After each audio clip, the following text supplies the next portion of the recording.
So we're going to be testing out the 3090 by EVGA, the FTW3 specifically, versus the 7900 XTX by Merc, I believe, the Merc 310. And I'm wondering which card I should keep.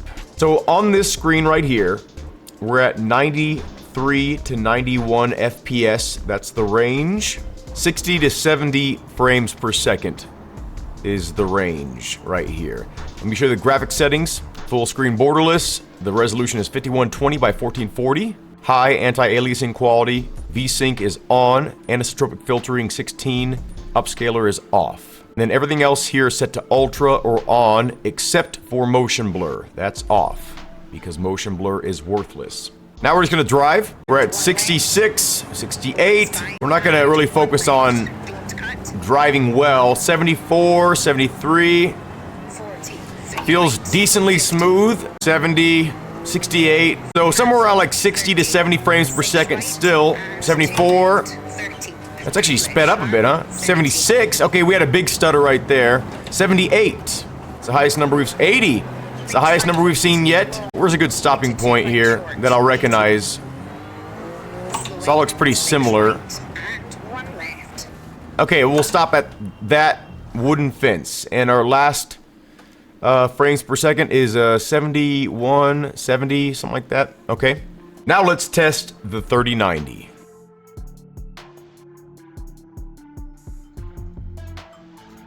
Like I said, I do like this card. Some of the quirks that it has are frustrating. The ones I'm experiencing personally, there's a white flash that takes place maybe like 4 times per gameplay session, but it kind of throws me off. And if I'm driving, it kind of like, it's a really quick flash, whoop, like the whole screen just turns white for like a 1/10 of a millisecond, but I can detect it, and that's very frustrating. I can't get rid of that. I've tried to with a lot of different methods. I just can't. The driver support just doesn't seem as good. I get higher frame rates overall, but the frame pacing is what makes things feel like the game is actually chugging along, rather than like, I would rather get 120 frames smooth than 170 rugged, jagged. The card's pretty much brand new. I've been running it for about 2 months.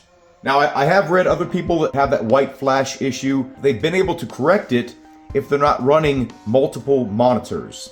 But the problem is, I run multiple monitors, and I don't want to go back to a single monitor setup because it's just so much more useful for me to have a side monitor for chat, SimHub, OBS, things like that. Also, I have a new album out now called Wake Up. Go check it out. Link in the description. If you like music, do yourself a favor. Okay, well, there is the GPU. It still looks brand new because I never took the plastic off there, and I probably never will. Here's the tiny 3090. So much lighter. So much, it looks like a small card now. Very interesting. Pop it in there.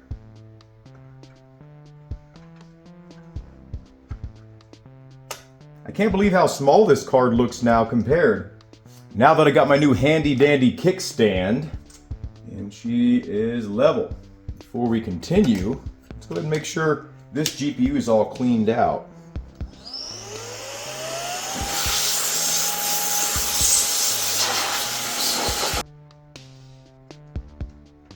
Let's hook her back up and get all the drivers installed.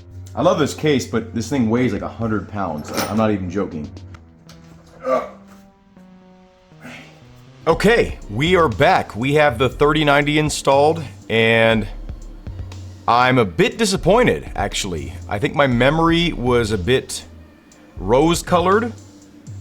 The first thing I noticed when I popped in the 3090 was the fan noise was insane. It seems like it's a lot louder to me, so that's going to interfere with recording, with voiceovers. That's one strike against the 3090. Strike number 2 is... Okay, I'm just going to show you here. I ran through this stage once, so all the, what's it called, the shaders could cache, because it wouldn't be fair to just do like the first run dry after I've been playing this game for a while on the AMD card. You know, all the shaders had been cached. So I did play the stage, so it makes sure and loaded everything it needed to load. I also used DDU to uninstall all the AMD drivers and any remnants. Just, it's all gone. And then we're also on the newest drivers for NVIDIA, released on the 4th of this month, which is like 6 days ago, I think, during the filming of this video. So, all the graphic settings are exactly the same. We will try DLSS because DLSS is usable compared to FSR on this game, and see what kind of performance we can get out of that. Same stage, same car, same conditions. And I also noticed that there's like kind of a flickering that takes place when the game is loading with this card. I don't know if it's related to the driver. So we're looking at about 50 frames per second right here, and with the AMD card, from what I know, and now we're actually 48 frames per second. The AMD card, I was sitting at 60 to 75 frames per second, or up to 78 frames per second, right here on this screen. Let's see what our lowest is. 64. Seems to be pretty stable, 64 to 65, which isn't horrible, but I think I remember the AMD card being higher there. And again, it's not entirely about the frame rates, it's about how smooth it feels. But this feels smooth. We're at 52, 49 frames per second, 51, 52. So 52 it seems to be the highest here. Now let's see, when we're in motion, we're going to stop at that same wooden fence. This feels worse. It doesn't feel like jittery, but it does feel like a lower performance card. 52 frames, 50 frames, 52, 53. Not getting anywhere near 60. Okay, we got a 60 right there. 160. 51 might be our lowest so far. Wait, no, I think we had a 48, right? 52, 53, 55. Okay, this is the fence. And we are ending it on 51 to 52. So it seemed to hover around the low 50s. And let me just show you my graphic settings again. So to show you I haven't changed anything. All this is the same. And all of this is an ultra, and motion blur is still off. Now, one thing that NVIDIA cards have that the AMD doesn't is DLSS. They have something similar with FSR, but FSR is a software-based thing instead of a hardware-based thing. So DLSS is built into RTX cards. I don't know if it's all RTX cards. So let's go ahead and turn on DLSS with this card and see if we can get something comparable to the AMD card quality, because I want it to be nice looking. Okay, we do have a pleasant image here, and we actually did jump up to 64 frames per second. Let's go ahead and restart the stage and see what kind of numbers we get, and see if it feels better than the AMD card. This already feels a lot better. Pretty close to the 7900. Okay, we had a little bit of a hiccup there.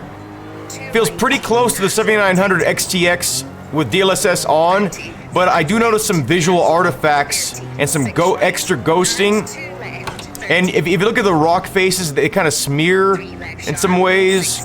I don't know if you can see that. Maybe it's just on my monitor. Not like so bad to where like it's not usable. Okay, and here's the fence. Let's see what we stop at.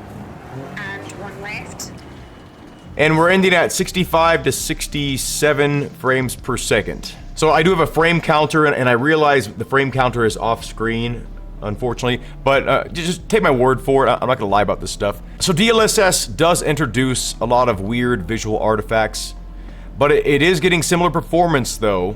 The reason I'm comparing these cards is not only just to kind of, you know, for experiment's sake, but because I'm gonna probably end up selling one or the other. Pros of the 7900 XTX, or it's newer, so it might have longer support. 2, it is more powerful at the end of the day. It has more potential. 3, it's quieter. It's quieter. The fan noise is quieter.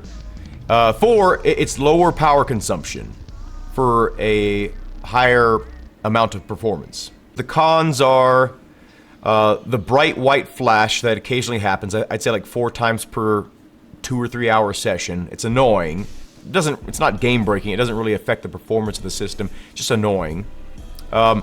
The infrequent driver updates are a problem in my opinion. I think there should be more development going on, making things better. The frame pacing seems worse on a lot of things, but maybe that's just my rose-colored glasses. I don't know, because now that I had a back-to-back experience, it almost seems like they're pretty similar, honestly. It's a larger card, so it might not fit in your setup.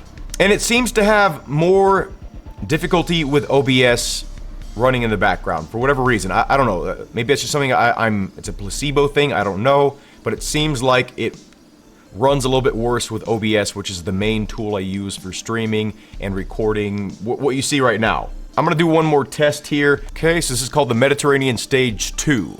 This is a super awesome stage. I think, in my opinion, it's Bardolph's best work. If you want this stage, you can go to his Patreon for $3 a month. I'll be able to notice right away if the performance is lower, so I'm gonna let you know. Okay, it doesn't look bad, and immediately we are at 109 frames per second. No, it actually looks very, very strange. Like super strange, and we're getting less than 100 frames per second. I can't believe I'm saying this, but I actually might go back to that AMD card.